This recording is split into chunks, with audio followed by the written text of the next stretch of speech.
today. What does it mean to be respectable? We're also going to talk a little bit about why is there so much shame around the topics of sex and money. And at what point did Firdaus change her relationship with money? And what was the reason why, when she was walking down the street, people could identify her as a prostitute? Okay, so those are the things that we're going to be discussing. But I want to start with the concept of being a respectable woman. So if you're following the story, we're going to go back and forth, right? We're not going in order. She had a conversation with a friend who was also a client, and he told her that she was not a respectable woman. And then she couldn't keep that out of her mind, respectable woman. And that made her stop being a prostitute in order to become a respectable woman, because she had her high school diploma and she wanted to be respectable. What is the definition of respectable? Who wants to tell me, what do you understand by being a respectable person? In this case, a respectable woman. Let me hear your thoughts. What does it mean to be a respectable woman? What does that look like? I'm going to name names, you know. So start talking, people. When you hear the term respectable woman, what do you think about? How would you describe a respectable woman?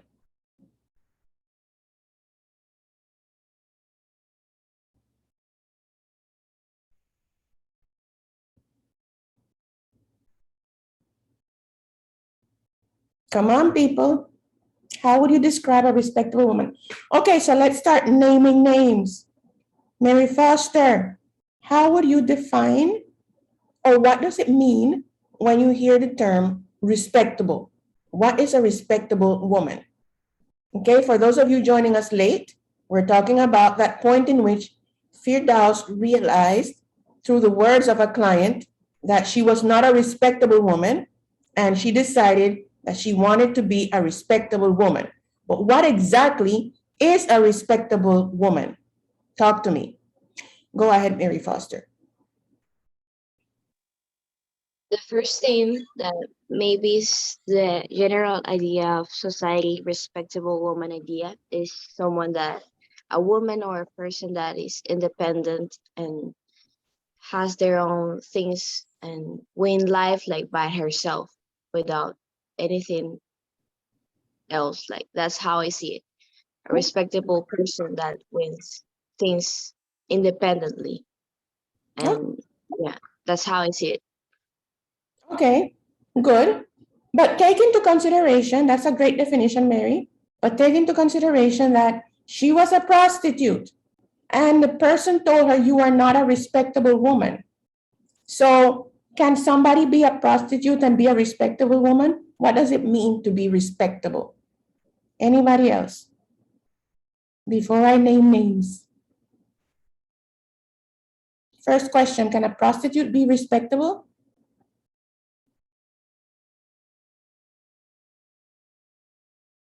Some of you people are just waking up. Some of you are still asleep. Oh my goodness, that's so cute.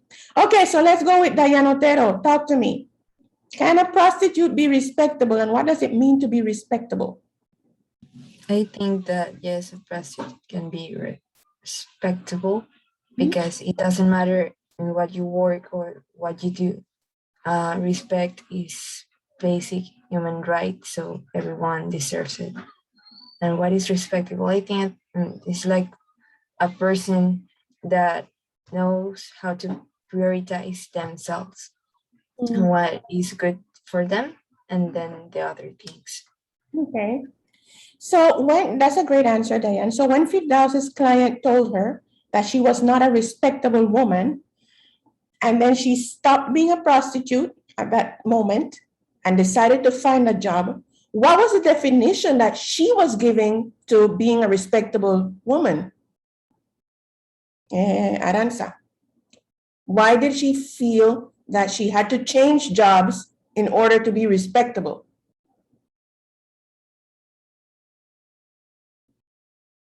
Sorry, teacher, I couldn't hear you because of my dog. Can you repeat it, please? Okay. When Firdaus's client told her that she was not a respectable woman, she decided to stop being a prostitute and go with her high school diploma and try to find a job in order to be respectable. So then, how do you think she defined being respectable?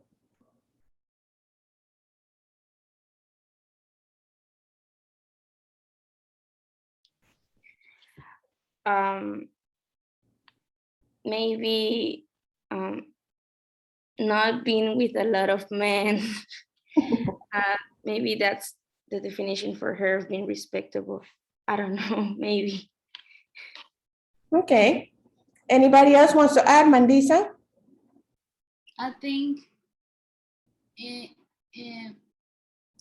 prostitute thinks that respecting herself and what they do is putting limits into their jobs. And I think limits is part of the word that you said. Like if I respect myself and I want people to respect me, I have to put the line between me and this type of person, because I don't want any trouble or getting involved with something that it's not my business. For example, when la esposa caught their man doing enjoying that kind of activity and being unfaithful, and you're like, okay, I'm doing my job here, and I don't want to be involved in this affair thing, so I have to put limits to it. Things like that. Okay. That means you have to go or do something to not get involved with people's relationship. Okay. So when Firdaus's client, oh my God, I can actually see Adrian.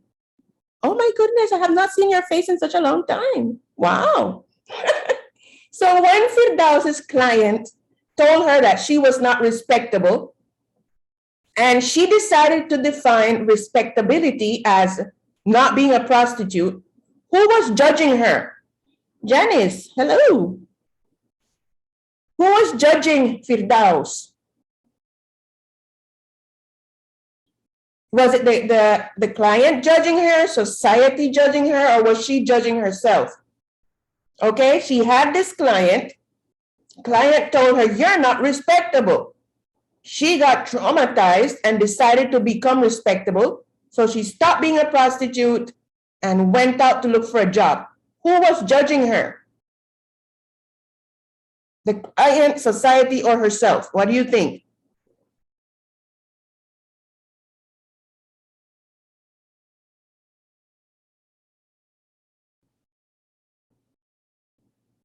Layali. I think that the client and herself, because she didn't told him that that's not the definition of what was the word? Respectable. Respectable. And she didn't how can I say?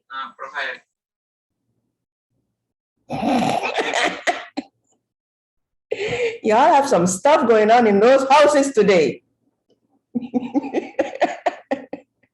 Go ahead, Layali. We don't care about the noise in the background.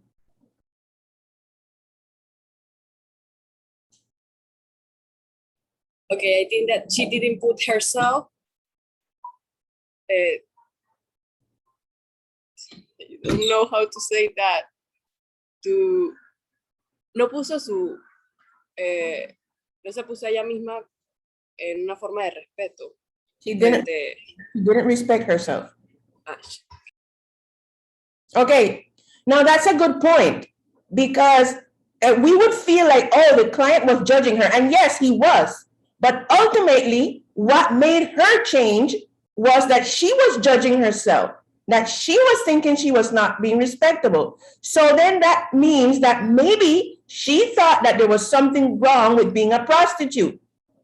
Okay, she was judging herself. Now let's go back a little bit in the story. After she let her husband that smelled like dead dogs, she tried to go back to her uncle. Uncle's wife said, "Oh, you got to put up with beating because every man beats you because they have to correct you," or some nonsense like that. And so she ended up on the street. Now, while she was there, she constantly had situations in which men would just look at her and automatically assume that she was a prostitute and wanted to take advantage of her. So then she ends up with this woman whose name I forget, who actually ran a whorehouse. So it was a place where prostitutes are. And the woman made her feel so wonderful and so beautiful, would give her fancy clothes and delicious food, and made her have sex with at least 10 men per day, and told her that she didn't have to feel anything. It was just okay to have sex, it's just a job. And then something happened that you can go and read about it. And she decided to leave that situation and run away. So she went out on the street, and immediately, again, all the men who came in contact with her identified her as a prostitute. Why was this happening? Who can give me an explanation for this? Why was she constantly meeting men who wanted to use? Now, I am sure that in Egypt, not every man on the street thinks every woman is a prostitute. What do you think was happening to make these men automatically assume that she was a prostitute? Who wants to answer that?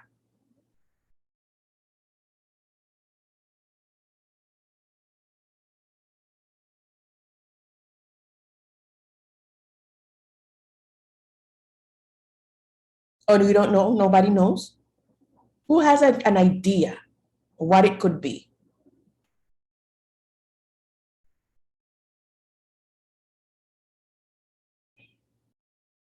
We've spoken about this, people. What was it about her that gave them prostitute vibes? Made them think like, oh, this is a prostitute. So she was Maybe because she was without a man.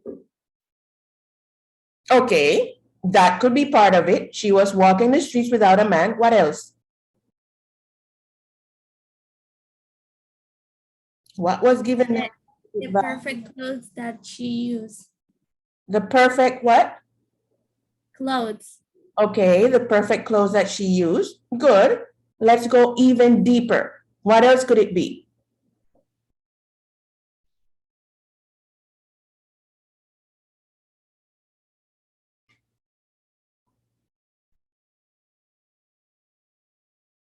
People, have you ever been walking down? You wanted to say something, Moises?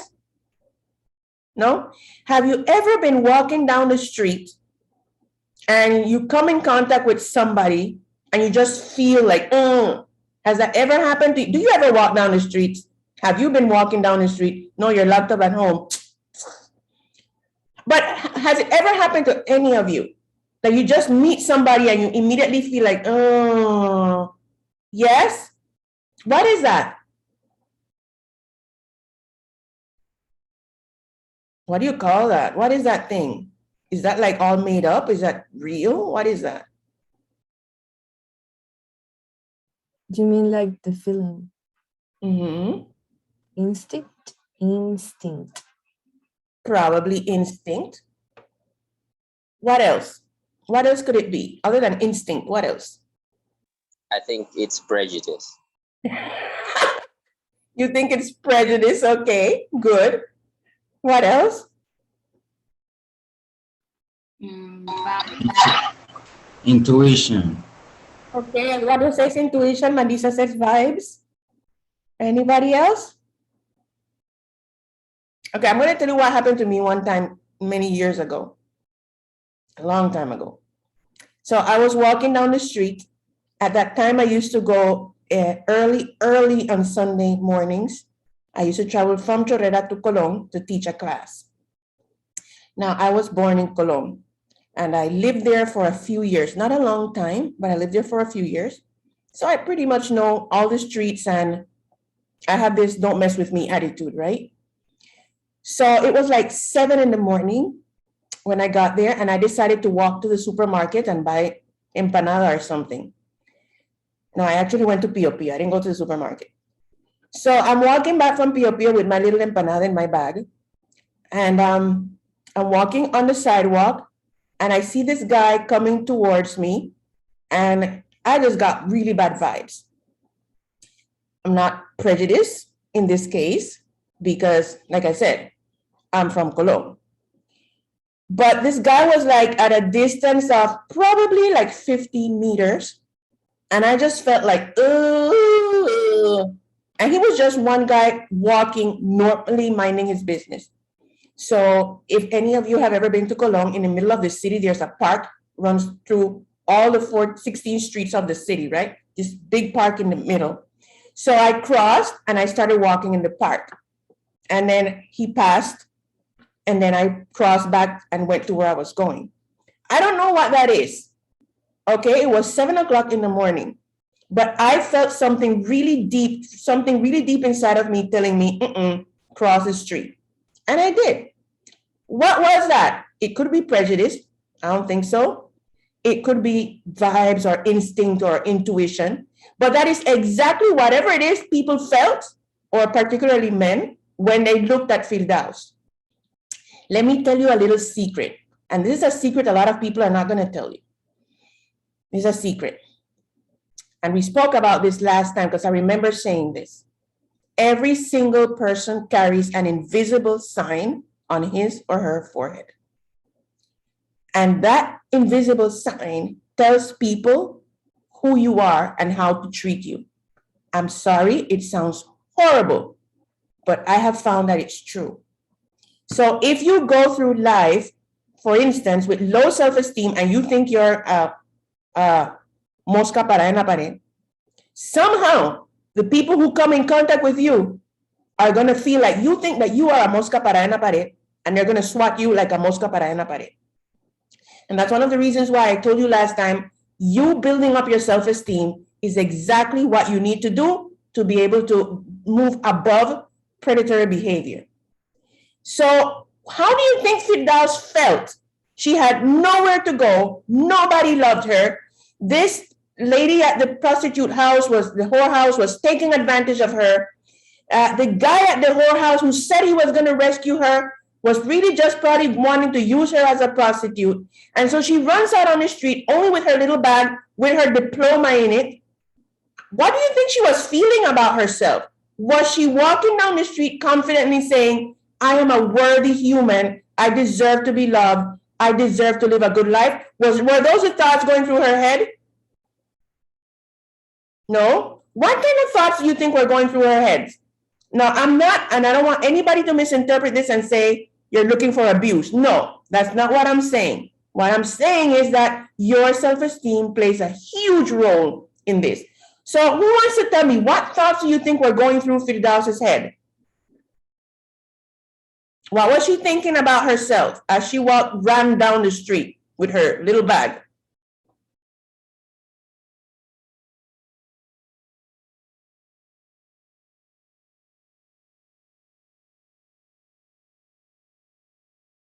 Do I have to name names? If it wasn't me and I'm doing that kind of job, and maybe, well, I have to know the risk of the job. I will be feeling like anxiety and a bit scared, like feeling like every time I walk by some strange man, they want kind of use me just because of the job that I do. Yeah. Like, it's no way to escape looks. Mm-hmm. And a lot of people think that it's dumb to feel fear from people's face expressions, but it's scary because sometimes we fear of people's opinions and thoughts. Like, oh my God, what happens if I go out in I don't know, the smallest skirt in the world, and people start staring at me, But most of the people do not know what my kind of job is, but they still want to judge me like, oh, she's a prostitute. Oh, she give herself to me. But what do you think was what sentences? What were the words going through Firdaus's head, just escaping from this situation? What was she thinking about herself? Give me an idea, somebody, of some phrase that might have been repeating in her head over and over again.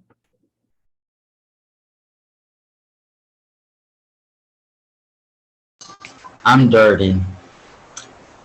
Yeah, that's a good one. That's a good one. What else? Maybe that she doesn't deserve anything. Mm-hmm. Mm-hmm. One more person?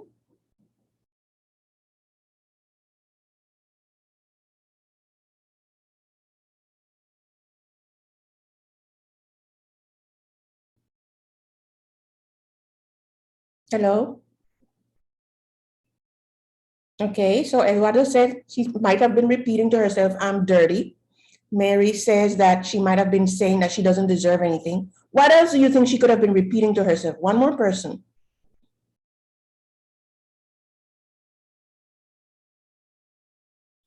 That anyone would love her. That no one would love her. Yes, exactly. And people, this is the reason why it's so important for you to pay attention to your thoughts, because those thoughts that you have can actually destroy your life.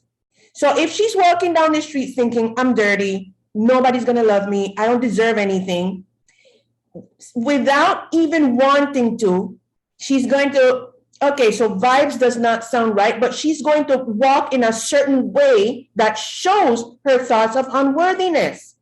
So how do you think she was walking? Was she walking upright like this, or was she walking like this? How do you think she was walking? Definitely not upright, right? She wasn't walking with confident steps. She was probably dragging her feet, because if you're thinking, I'm dirty, nobody loves me, I don't deserve anything, you're not going to be walking like, whoa, yeah, I'm going to, do great things. No. And that is what predators look for. And so immediately, because she was alone, because she was probably dressed in a certain way, and because she was having these thoughts, these men immediately thought she was a prostitute, and they treated her as such. Okay, next point. Suddenly, she changed her relationship with money. So there was a point in which she thought she didn't deserve, and there's a whole lot of pages where she talks about how she begged her dad for a piastre, which is probably like a nickel, and her dad didn't give her a piastre, and he hit her, and piastre, because she wanted money to buy candy, and nobody gave her money, and she had never had money to herself. And then suddenly, this guy, when she's walking in the rain, and she's all muddy, this fancy car stops, guy puts her in the car, takes her to his home, bathes her, uses her body, and then gives her let's just say $10. And she had never had that amount of money before. So what did she realize? Because there was a guy before who used her and said he was going to pay her £1, let's say $1. And then he didn't pay her the dollar. And then this guy uses her and pays her $10. And suddenly she's like, wow. And her relationship with money changed. What exactly made that relationship change? From going from a little girl who had to beg for a nickel to a woman who got offered $1 to a woman who got offered $10. Who can tell me what changed her?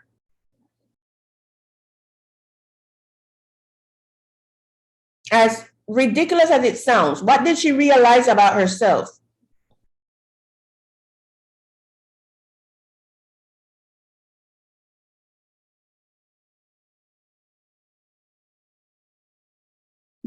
That she had to be more to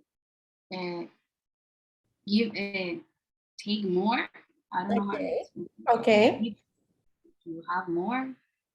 So let's break it down to your terms. Let's say you can bake cookies, and you make these really fabulous cookies.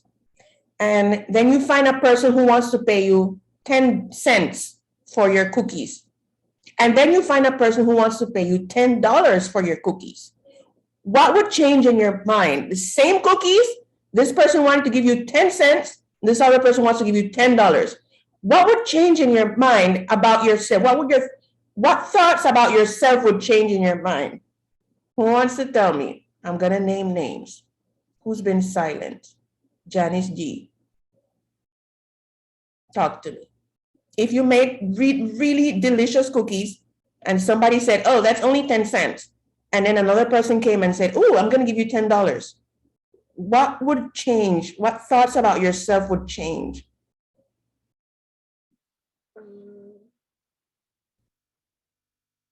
I don't know. Yeah, you do. Would your thoughts about yourself change though? If somebody offered you 10 cents and somebody else offered you $10 for the same thing? Yeah. Yeah. And what would those thoughts that change be? What would you start thinking about yourself? That I'm dumb. That you're what? Dumb. Why would you be dumb?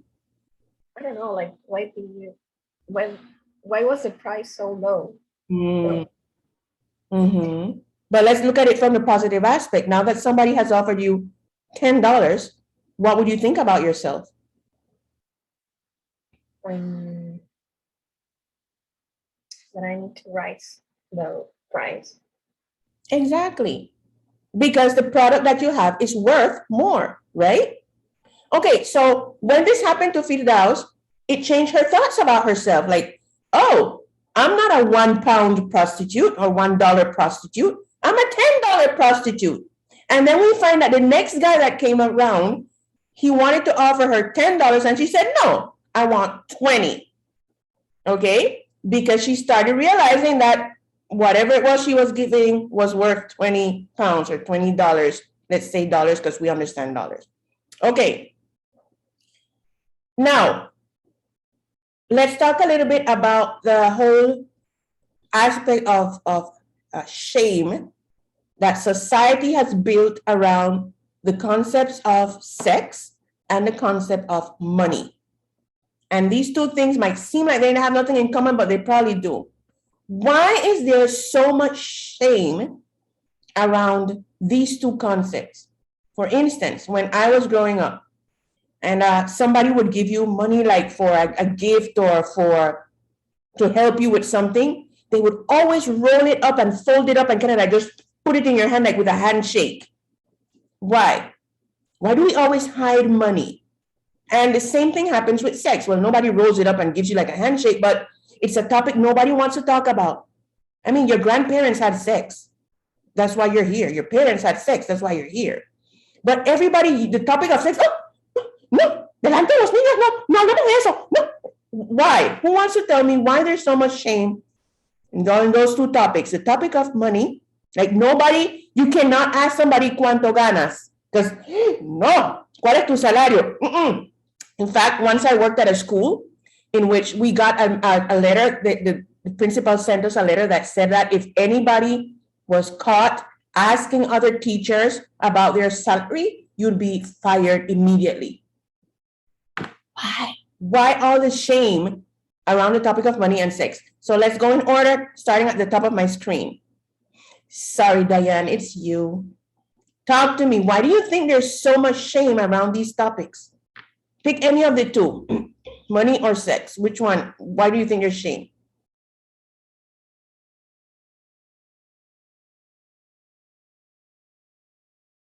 Okay, I would go by sex, and I think because parents don't know how to explain it or doesn't know how to provide a good sexual education. Like they think that will how do you say okay, make the teenagers having sex, like talking about sex will make teenagers have sex, but it's not like that. It's like for them to take responsible for their actions, and if they are going to have sex, like do it with responsibility and knowing about enfermedades de transmisión sexual, how do you say?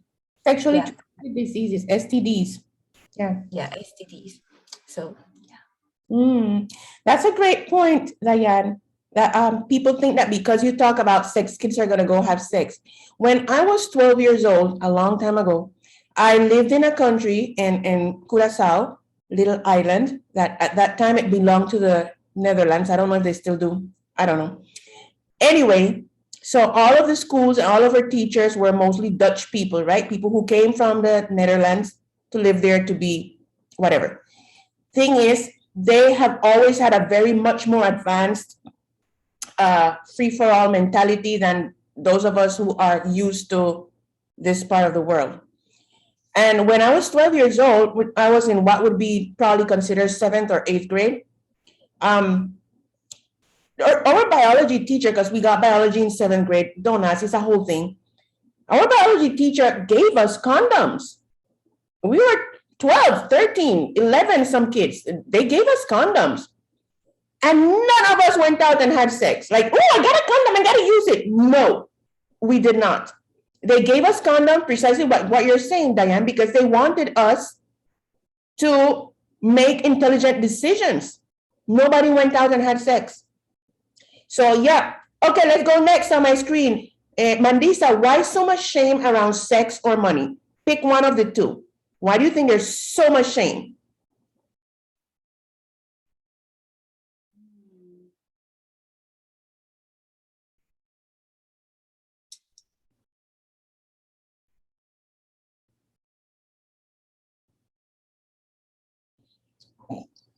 My brain won't. Oh my God. Your brain doesn't want to go there. Is that it? Yeah. Okay, let's go on to Mary Foster. Why so much shame around sex and money? One of the two.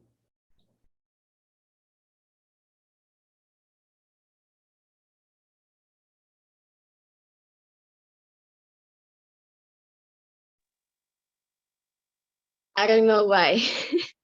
I actually don't understand why.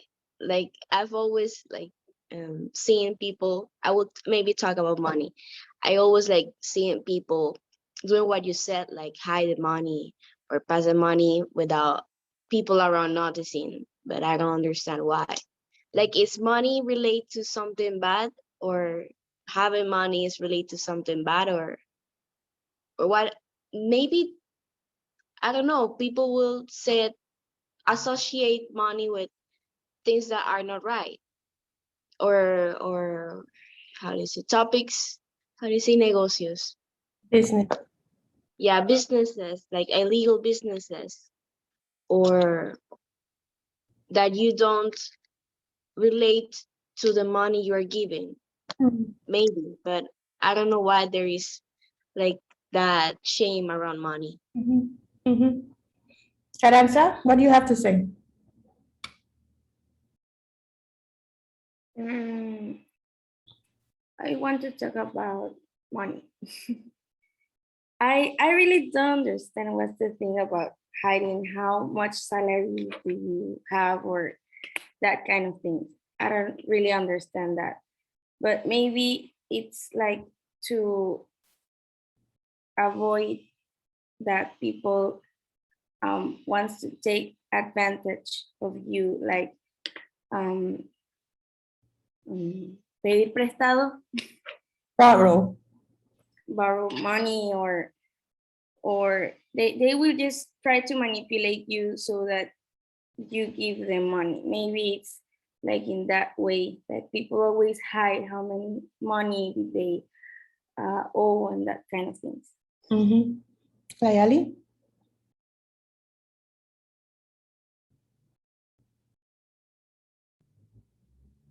The question is, why is there so much shame around the topics of sex and money? One of the two. Talk about one of the two. Why do you think there's so much shame, societal shame around these topics? I think I'm gonna talk about money. I think that the people that don't earn much money is ashamed of that. So or maybe they don't want to show people how much money they have. Mhm. Moises?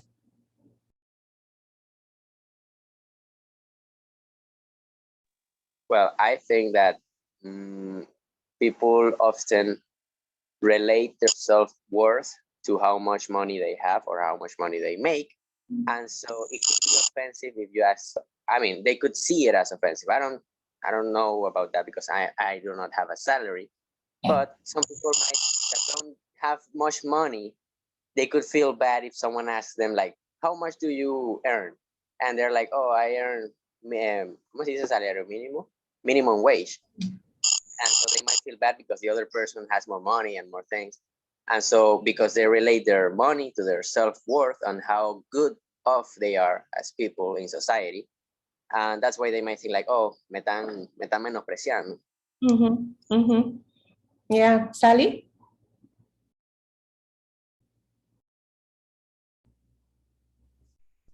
Um, I think that it's because people don't want other things like they are creídos, Arrogant. arrogant or something like that. Okay. So everybody's going with the topic of money. Why is there so much shame around money and sex? Let's go, Eduardo. Because sex is not a bad word. What? Go ahead. I don't know why people relate sex as dirty. I do too. I don't know why. I just heard it and I feel it. Maybe because people become liberals with sex. You know, I've heard that sex is just only to make babies. But when people refer as sex as something fun and to feel free, it's just desagradable. Distasteful. Yes, disgusting. And with money, the salary, I mean, nobody has the right to know how much you got, but I think it's unnecessary. We live in this situation where we mistrust people. Of course, we can be trusting people around without knowing them. So that's why we don't share salaries. And when we receive money as gift, we might feel guilty because people give money when, deal drugs or something like easy money. So I feel it's shameful to receive easy money. You need to effort for that money. That's why. Janice? Well, uh, about sex, I think sex is something that is like we have been always like related to adults, and I think parents just don't want to think about um their girl or little boy like doing like adult things, but which is really dangerous. Um, and I actually read a theory about how dads, and specifically dads, stop seeing their little girl as a little girl and start seeing them as the moment you have opinions, they stop seeing you as a little girl and they start hating you because that's the thing they hate, misogyny. And they hate women, I know. And they start seeing you as the thing they have hate, misogyny. And about this sex word, I think uh, I don't think you need to be ashamed of being a sex worker. I don't think you need to shame the sex work. You need to abolish the system, not the women. And I think sex work is not easy money. Being a sex worker is not easy. Definitely not. And yeah, don't shame the woman. That's all. Okay, good stuff. Natalie, why so much shame around money and sex? Talk to me.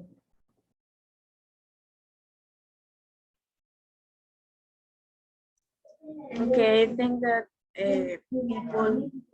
people feel uncomfortable talking about the topic of salary because there are people who win a low amount of money, and then they think that they will be judged because of the amount of money, the low amount of money they win.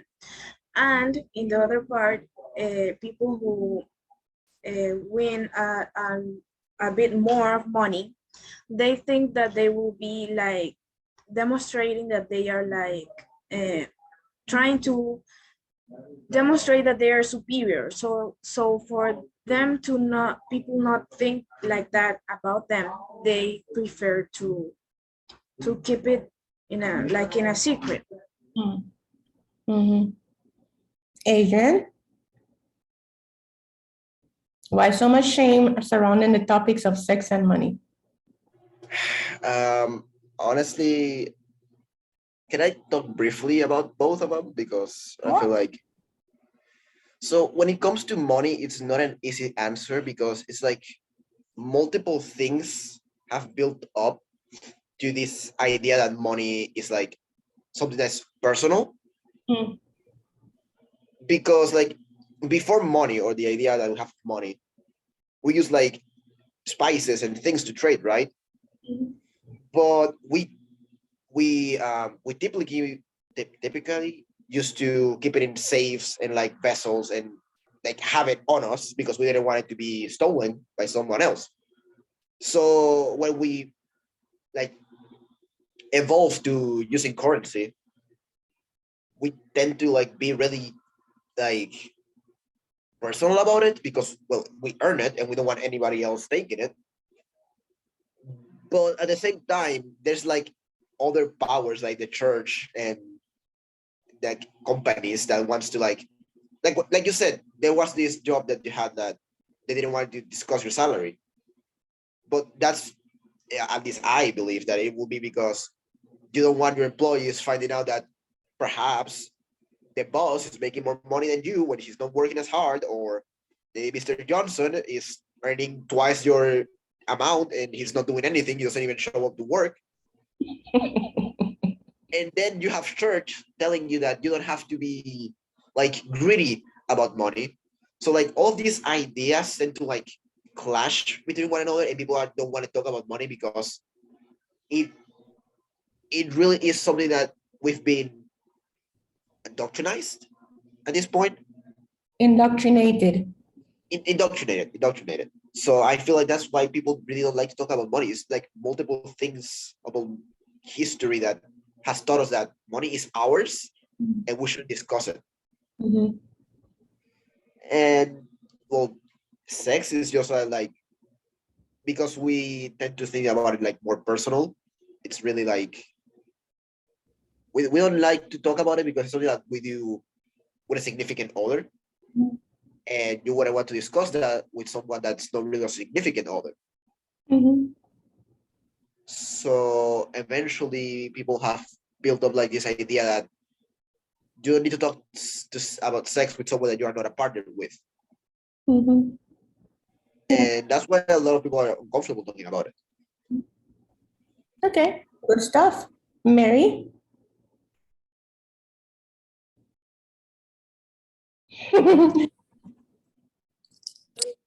I don't know, maybe because society have the idea that talking about sex is something impure. And I think too that it's because the people have fear of being different and talk about the things that are normal like sex. And that's why they continue with that belief. Mm-hmm. Okay, good.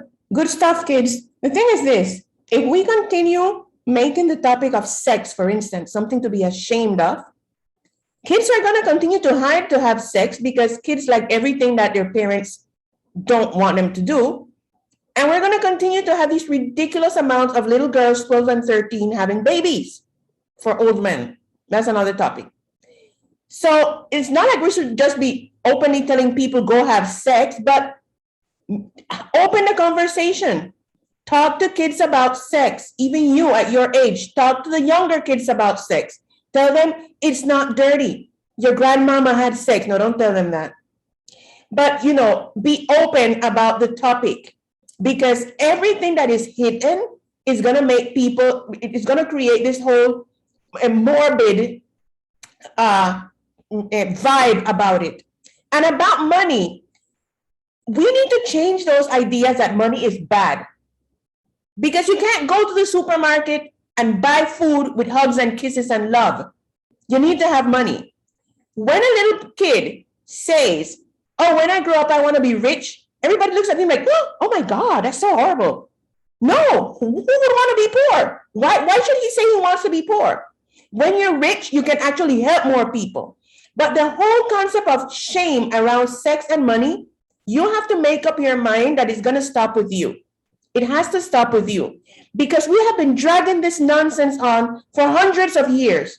And it's got to stop at some point, because it's disempowering and it's making people make really bad decisions. When you have to hide the money and hide to talk about sex, it has to stop with you. Okay, I liked what Janice said. Sex workers are not evil. And we need to stop seeing sex work as, oh, it was an easy solution. No, as we can see from Firdaus' story, she decided to be respectable and she went and got a job. But she had to lose her apartment and live in a little bedroom and get up in the morning and share a bathroom with a whole bunch of people. And then she couldn't get the things that she wanted. And so automatically, when she compared not respectable, respectable, it kind of made sense to be not respectable. And this is because of the whole shame that has been around the topic of money and sex. Okay, kids, this was fun. See you next time. Bye-bye. Teacher, I have a question about the module. Go ahead. What's your question?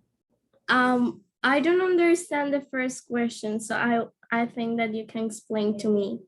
Okay, I don't remember what the first question is. Let me look for it. Where is that first question? Give me a second. That's third trimester, module 3, advanced English. It says, explain Firdaus' reaction the first time she, that one? That question about explain Firdaus' reaction the first time? Yes, I understand the first part, but when you say like, why about taking things for granted? Okay, because we hear about electricity and looking in the mirror and we're like, we do that every day. But there are other people in other places living at the same time who do not have these things. And so we have to learn how to appreciate the little things that we think are like, whatever, a mirror? Yeah, I got one all over my house. Okay, so that's the thing. I mean, what does it tell us about the importance of not taking things for granted? Taking things for granted means tomarlo por sentado. Okay? Got it? Yes, thank you, teacher. Okay, bye-bye.